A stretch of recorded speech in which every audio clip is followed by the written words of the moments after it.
Makam keramat yang menjadi bahan referensi para pecinta sejarah yang wajib Anda datangi saat datang ke Pandeglang, Banten. Makam keramat Syekh Karan Cipamekel berada di kaki Gunung Karang, tepatnya di Kampung Paku Haji Jalan Keramat Simperem Pager Batu, Kecamatan Majasari, Kabupaten Pandeglang, Provinsi Banten. Lokasi makamnya sendiri berada tidak jauh dari makam keramat Syekh Rako Simperem. Namun banyak orang yang terkadang tidak mengetahui makam keramat ini, bahkan makam keramat Syekh Karan sering dilewati sesaat melintas untuk berziarah ke makam Syekh Rako.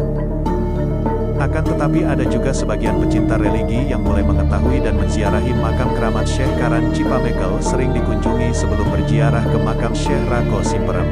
Namun bagi para pecinta religi sepatutnya mengetahui siapa sebenarnya Syekh Karan. Apakah ada hubungannya dengan Syekh Rako di masanya? Berapa di atas puncak Gunung Karang terdapat pesantren tertua yang didirikan oleh Syekh Ageng Karan. Beliau adalah salah satu pendiri pesantren tertua di Indonesia, sekaligus guru dari para wali, ulama dan umaro di daerah Banten. Bahkan pada masanya beliau memiliki murid dari seluruh pelosok Banten dan Lampung. Menurut cerita yang beredar, Abu Nasar Abdul Qohar, yang dikenal dengan Sultan Haji atau Syekh Mansur yang kini makamnya berada di Cikaduen Kap Pandeglang, juga pernah disuruh mondok oleh Sultan Ageng Tirtayasa ke pesantrennya.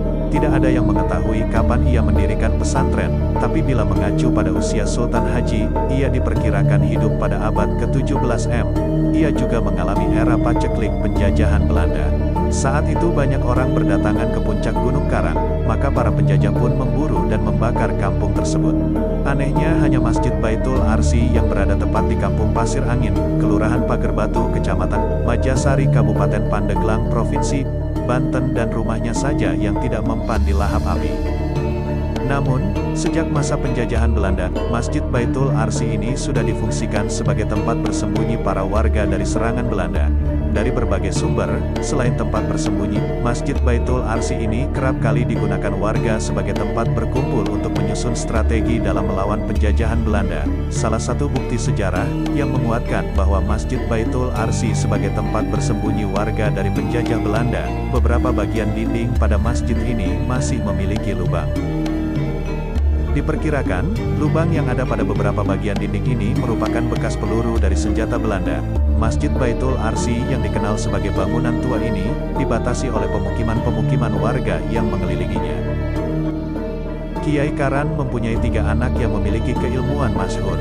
Di antaranya Ki Rapali yang terkenal dengan ilmu kedikjayan, kejawara, Nyi Hasilah yang terkenal dengan keilmuan Al-Quran, dan Kiai yang terkenal dengan ilmu kitab. Makamnya berada di desa Simperem.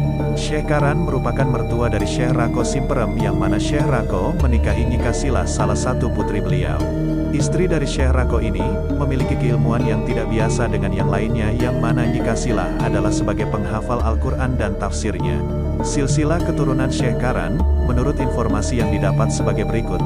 Syekh Karan bin Kikama, Kikama bin Kinata, bin Kisubi, bin Kisuba.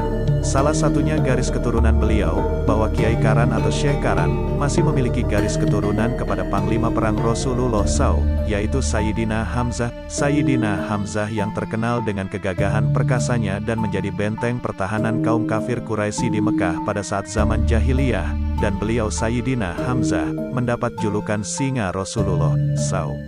Demikian sedikit kisah Waliullah Syekh Karan Gunung Karang, Banten. Semoga bermanfaat.